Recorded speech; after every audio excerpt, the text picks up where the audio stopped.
may nangyari sa iyo ngayong araw. Maaring wala ka pang eksaktong mga salita upang ilarawan ito, o marahil sinubukan mong ipaliwanag ito sa isang tao at napagtanto na ang katahimikan ang tanging posibleng sagot. Ngunit isang malalim na pagbabago ang naganap sa loob mo sa nakaraang ilang oras. Hindi ito isang bagay na nakikita sa salamin. Hindi ito pagbabago sa iyong balanse sa bangko, at tiyak na hindi ito pagbabago sa iyong pang-araw-araw na gawain. Ito ay isang bagay sa hindi nakikitang antas. Isang frequency na nagbago, isang gear na sa wakas ay nakaposisyon ng tama. At narito ako upang sabihin sa iyo ng eksakto kung ano iyon, dahil ang dahilan kung bakit ka napili upang marinig ito ngayon ay hindi nagkataon. Dala mo ang isang tawag na pinanatiling nakatigil, at ang panahon ng paghihintay, ang panahon ng ganap na kakapusan, ang oras kung kailan tila kumakatok ka sa mga pintuan na hindi kailanman nagbubukas, ay malapit ng matapos. Sa panahong gagastusin nating magkasama dito, makikilala mo ang 5 malinaw na senyales na lumitaw sa iyong buhay at kung ano ang tunay na kahulugan ng mga ito para sa iyong paglalakbay. Mauunawaan mo ang natatanging pattern, ang paraan ng pagkilos na, nang hindi mo alam ay pumipigil sa mga pagpapala. At kung bakit ang iyong pagsisikap ng tao, gaano man ito kaintindi, ay hindi sapat upang ma-access ang inilaan para sa iyo. At bago tayo magtapos, may isang tiyak na pahayag na aking sasabihin tungkol sa iyong buhay, isang kumpirmasyon na ang iyong panahon ng kayamanan, ang panahon ng kasaganaan na inihanda ng Diyos ay opisyal ng bukas. Namuhay ka sa isang tahimik na pagkapagod. Iyon ang uri ng pagkapagod na hindi nawawala sa isang gabing tulog dahil wala ito sa iyong katawan, ito ay nasa iyong kaluluwa. Mas nagtrabaho ka kaysa sa mga tao sa paligid mo, inialay mo ang iyong sarili nang may integridad na kakaunti lamang ang mayroon, at gayon paman nakita mo ang mga oportunidad na dumaraan na parang may isang hindi nakikitang hadlang sa pagitan mo at ng iyong kapalaran. Pakiramdam mo ay parang sinusubukan mong itulak ang isang pader na hindi gumagalaw. Ginagamit mo ang lahat ng iyong lakas sa isang pagsisikap na tila hindi nagbubunga. Napansin mo ba na ang mga pag-uusap na dati ay may saysay ay tila walang laman ngayon? Napansin mo ba na ang kapaligiran kung saan ka dati umuunlad ay tila napakaliit na ngayon, tulad ng isang damit na hindi nakasya? Nakaramdam ka ba ng bigla ang mga alon ng damdamin, isang pananabik para sa isang lugar na hindi mo pa napuntahan, o isang ganap na katiyakan na may malaking mangyayari sa kabila ng walang ebidensya sa iyong kasalukuyang sitwasyon? Ang mga ito ay hindi senyales na ikaw ay nawawala. Sa kabaligtaran, ito ang mga senyales na ikaw ay nire-calibrate. Ang pagkapagod na nararamdaman mo ay ang halaga ng pagpapanatili ng isang istruktura na hindi dinisenyo para sa iyong bagong panahon. Ang katahimikan na iyong kinakaharap, ang kakulangan ng mga sagot mula sa mga tao, ang pakiramdam ng paghihiwalay.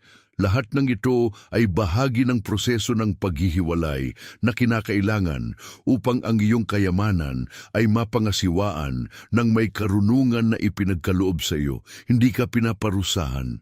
Inihahanda ka, ang katotohanang nandito ka, nakikinig sa mga salitang ito sa sandaling ito, ay ang ebidensya na ang paglipat ay nagsimula na. Ang numerong ito, ang 888, ay ang simbolo ng bagong pundasyon, ng banal na autorisasyon para sa darating, at ang simpleng pagkilos ng pag-type ng mga numerong ito ay ang iyong paraan ng pagsasabi ng oo sa pagbabago.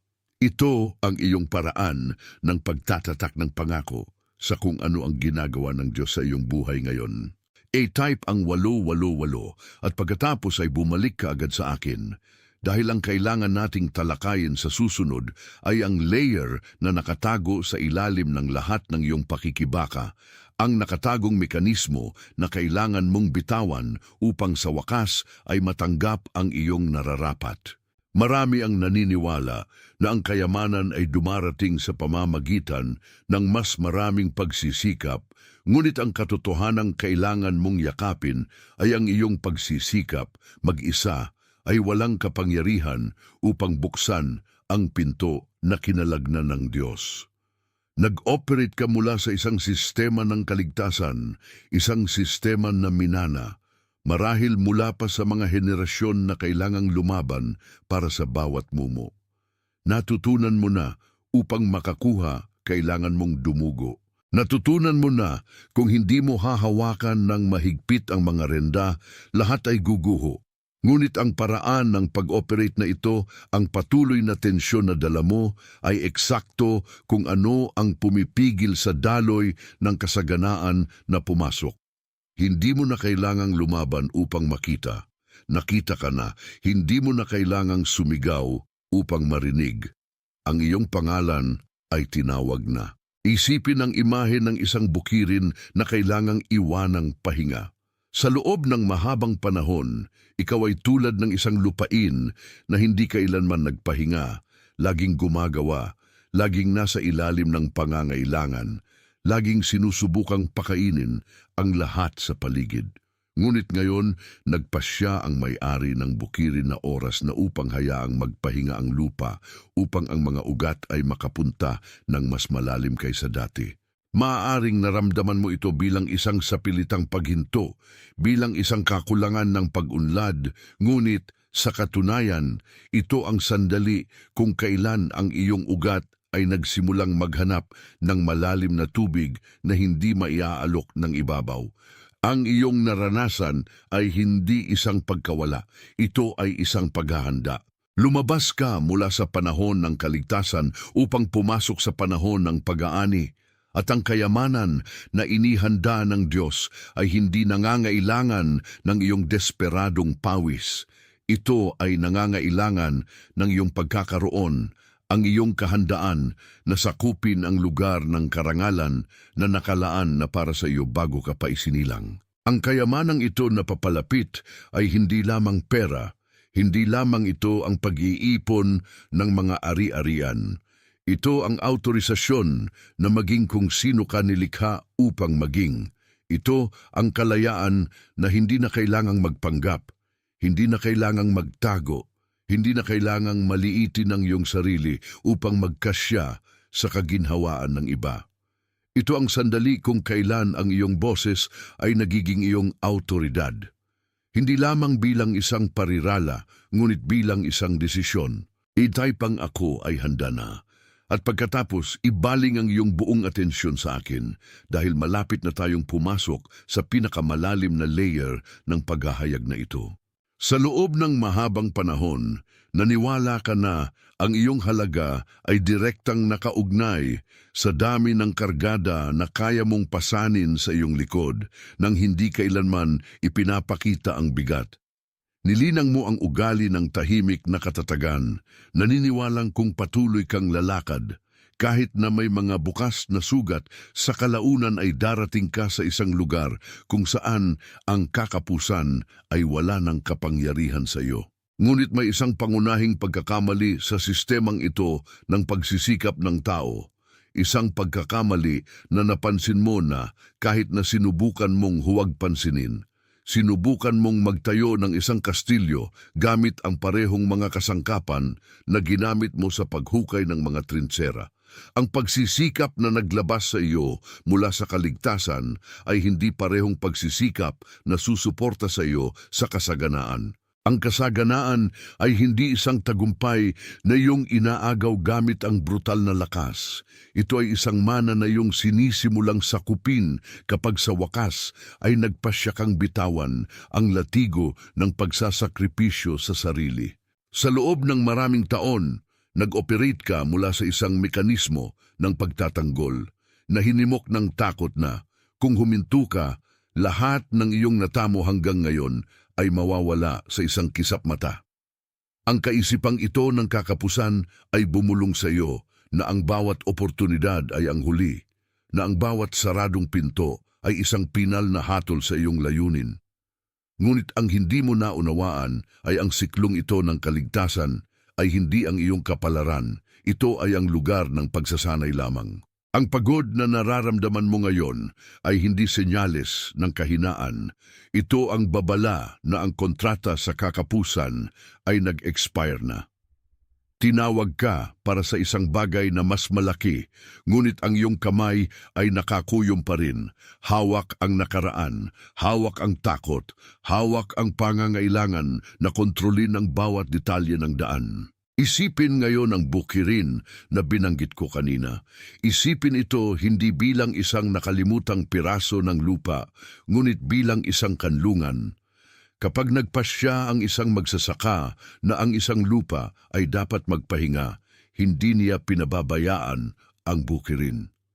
Iginagalang niya ang siklo ng buhay, pinapayagan ng lupa na mabawi ang mga sustansya na naubos ng labis na produksyon. Ikaw ang bukirin na iyon. Ibinigay mo ang lahat ng iyong sarili para sa trabaho, para sa mga tao, para sa mga panlabas na inaasahan. At ang resulta ay ang pagkaubos ng iyong sariling panloob na mga mapagkukunan. Akala mo kung huminto ka sa paggawa, mawawala ang iyong pagkakakilanlan. Ngunit ang katotohanan ay sa katahimikan ng sapilitang pahingang ito. May isang bagay na nagsimulang umusbong sa iyo na hindi kailanman lalago sa ilalim ng nakakapasong init ng iyong mabangis na pakikibaka. Ang ugat ay lumalalim, habang pakiramdam mo ay stagnant ka. Ang iyong kakanyahan ay bumababa sa mga layer na hindi mo alam na umiiral. Ang ugat na ito ay nakaangkla na ngayon sa mga tubig na hindi natutuyo. Mga tubig na hindi nakadepende sa ulan ng mundo sa labas. Ang panahon ng pag-aani na binuksan ng Diyos para sa iyo ngayon ay nangangailangan na baguhin mo ang iyong postura. Hindi na ito tungkol sa paghahasik na may luha ng pagkabigo. Ito ay tungkol sa pag-aani na may kapayapaan ng isang taong nakakaalam na ang oras ng pawis ay nagbigay daan sa oras ng probisyon. Ang iyong pahinga ay hindi kawalan ng aktibidad. Ito ang iyong pinakamalaking pagpapakita ng pananampalataya. Ito ang patunay na sa wakas ay naiintindihan mo na ang nag-aalaga sa ani ay hindi ikaw, kundi ang may-ari ng bukirin na nakakaalam ng eksaktong oras ng bawat prutas na mahinog. Marami sa iyong paligid ay tumatakbo pa rin, lumalaban pa rin, dumudugo pa rin para sa mga mumo, ngunit ikaw ay iniimbitahan na umatras sa lugar na ito ng kalinawan. Napagtanto mo na ang lahat ng pagkabalisa na iyong naramdaman ay ang ingay lamang ng isang sistema na hindi na nagsisilbi sa iyo. Ngayon, ang mga bagay ay nagsisimulang mag-align sa paraang hindi mo na kailangang pilitin. Ang mga pinto ay hindi kailangang sirain, sila ay binubuksan mula sa loob. Ang iyong nararanasan ngayon ay ang paglipat sa banal na autorisasyon, kung saan ang kayamanan ay tumigil na maging isang hindi maabot na layunin at naging natural na ebidensya na ikaw, sa wakas, ay sumasakop sa lugar na palaging sa iyo. Hayaan ang pahayag na ito na markahan ang iyong pangako sa bagong panahon. Hindi ito tungkol sa kung ano ang gagawin mo bukas, ito ay tungkol sa kung sino ka nagpasya na maging ngayon. I-type ang ako ay handa na. At pagkatapos, manatili ka rito. Dahil ang autorisasyon na iyong natatanggap ngayon ay magbabago sa paraan ng iyong pagtingin sa bawat hakbang na gagawin mo mula sa sandaling ito. Ang kayamanan na inilalabas ay hindi tungkol sa pag-iipon ng mga numero sa isang account o mga posisyon ng kapangyarihan. Ito ay tungkol sa pagsakop sa iyong lehitimong lugar. Sa loob ng mahabang panahon, pakiramdam mo ay isang panauhin sa iyong sariling buhay. Humihingi ng paumanhin upang umiral, humihingi ng pahintulot upang mangarap. Iyon ang kaisipan ng isang taong hindi pa kinikilala ang kanyang sariling mana. Ang autorisasyon na natatanggap mo ngayon ay ang utos na hindi mo na kailangang humingi ng pahintulot upang umunlad. Ang iyong kasaganaan ay ang kumpirmasyon ng iyong tawag. Kapag pinayagan mo ang iyong sarili na sakupin ang iyong espasyo ng may karangalan, may dignidad, at may kapayapaan ng isang taong wala nang dapat patunayan, hindi mo lamang binabago ang iyong katotohanan, binabago mo ang frequency ng kapaligiran sa paligid mo. Hindi mo kailangang laban kaninuman, hindi mo kailangang kumbinsihin ang sinuman kung sino ka. Ang iyong kasaganaan ay ang iyong patotoo.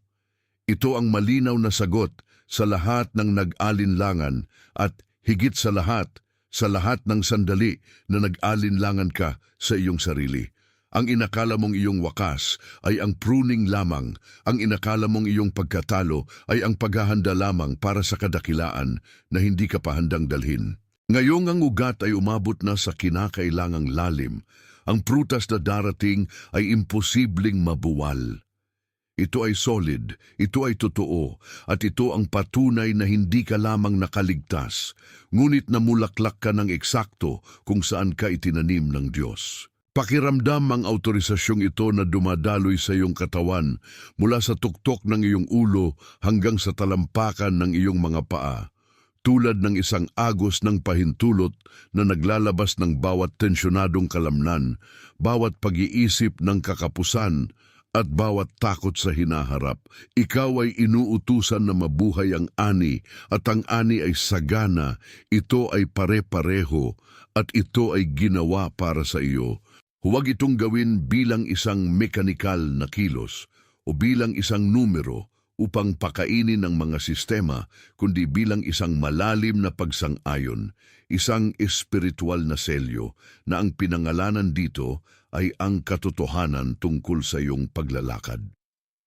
Ang bawat pagsang-ayon ay isang pagkilala na ang siklo ng pakikibaka ay natapos na at na ang autorisasyon para sa iyong kasaganaan ay maayos nang naibigay.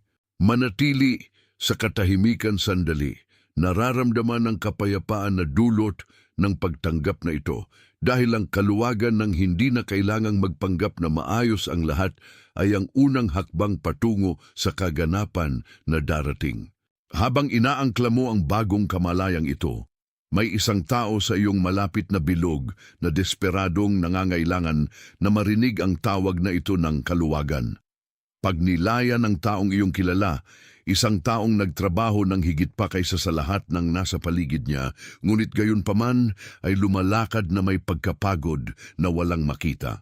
Isipin ang taong iyon na may dalang lihim na pasanin, isang taong itinataas ang kanyang ulo sa harap ng mundo.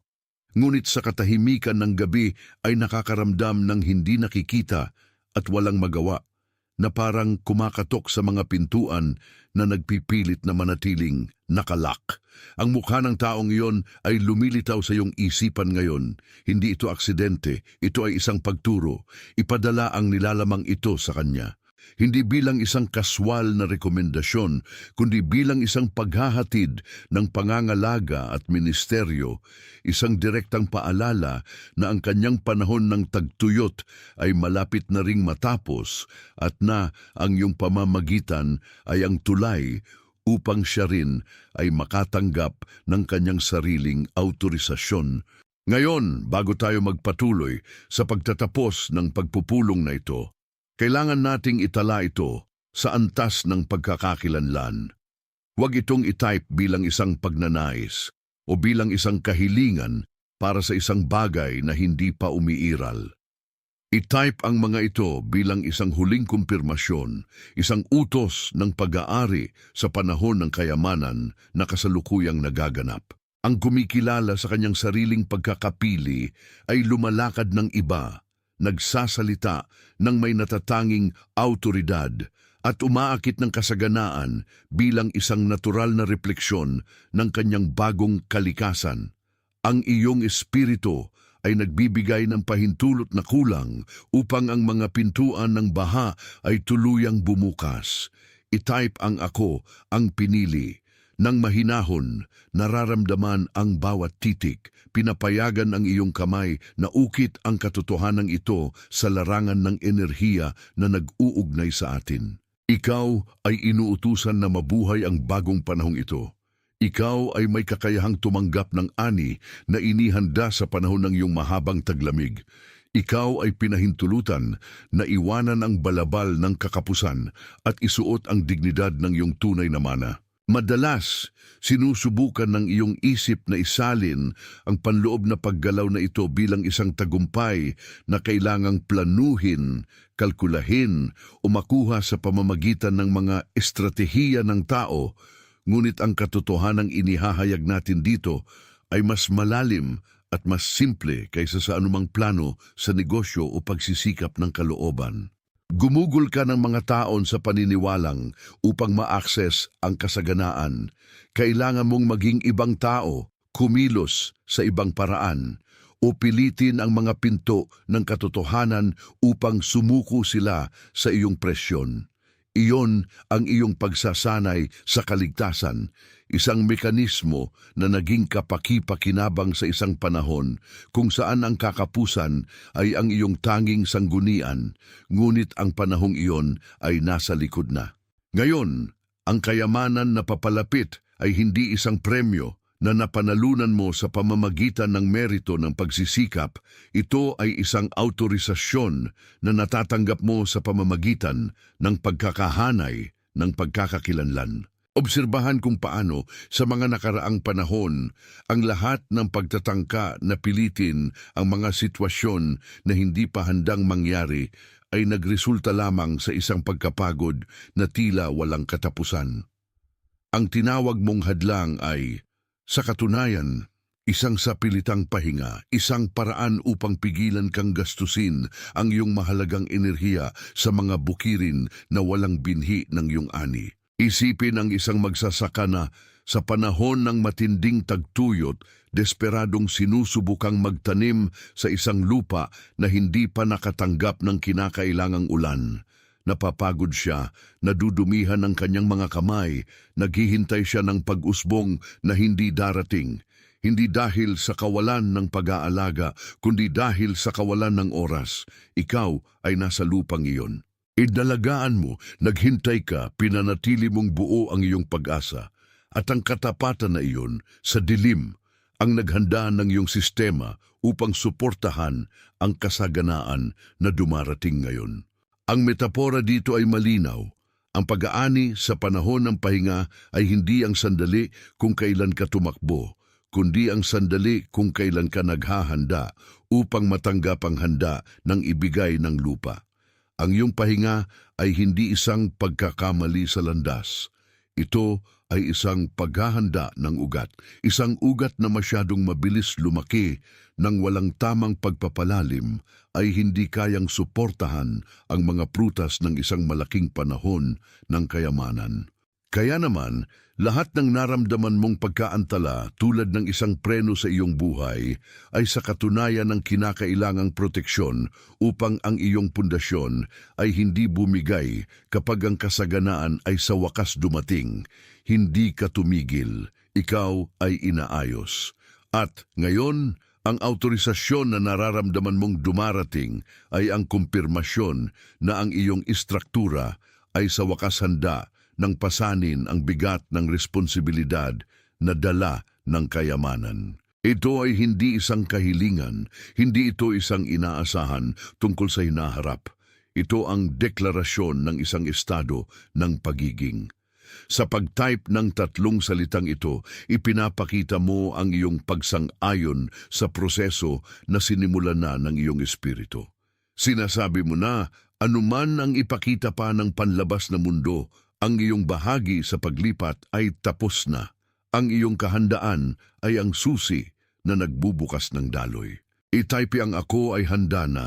Huminto sandali upang maramdaman ang bigat ng salitang iyon at pagkatapos ay bumalik sa ating pag-uusap. Pansinin na ang bagong panahon ng kayamanan na ito ay nagpapatakbo sa ilalim ng iba't ibang mga patakaran.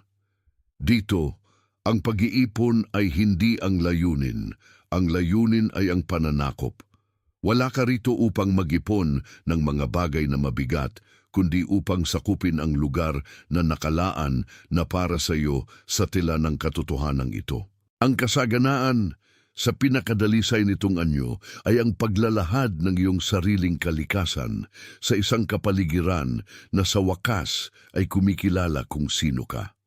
Kapag tumigil ka sa pagsisikap na umangkop sa mundo at nagsimulang manirahan sa iyong nararapat na lugar, ang kayamanan ay tumitigil na maging isang bagay na hinahabol mo at nagiging isang bagay na naaakit mo. Ito ay isang pagbabago ng polarity. Ang dating tumatakas sa iyo ngayon ay lumalapit dahil kinikilala nito ang iyong vibrational signature. Kung nararamdaman mo na, kahit walang pisikal na patunay, may nagbago na sa iyo, unawain na ang iyong intuisyon ay hindi ka nililinlang. Ang kayamanan ay nagsimulang umikot sa iyong kapaligiran mula sa sandaling tumigil ka sa pakikipaglaban sa iyong sariling kalikasan. Ang iyong naranasan, ang kalinawan ng isip, ang pasensya na biglang lumilitaw, ang pakiramdam na ang mga piraso ng isang hindi nakikitang puzzle ay nagkakasya, ay ang malinaw na ebidensya na ang iyong panahon ay nagbago. Ito ay hindi swerte, hindi pagkakataon, at tiyak na hindi ito isang gantimpala para sa isang partikular na pag-uugali. Ito ang iyong pagpasok sa daloy ng iyong sariling probisyon, ang pagpapakita ng kung ano ang sa iyo na bago ka pa nagsimulang maghanap. Maraming tao sa iyong paligid ang nakulong pa rin sa siklo ng pakikibaka. Sinusubukang patunayan ang kanilang halaga sa pamamagitan ng labis na aktibidad na nauubos lamang sila. Tinitingnan kanila at hindi maintindihan kung bakit nagbago ang iyong postura, bakit hindi ka na mukhang balisa, bakit tila lumalakad ka nang may katiyakan na hindi nakadepende sa mga panlabas na pangyayari. Hindi nila nakikita ang iyong proseso ng ugat. Hindi nila nakita ang mga gabi kung kailan nagtiwala ka sa katahimikan.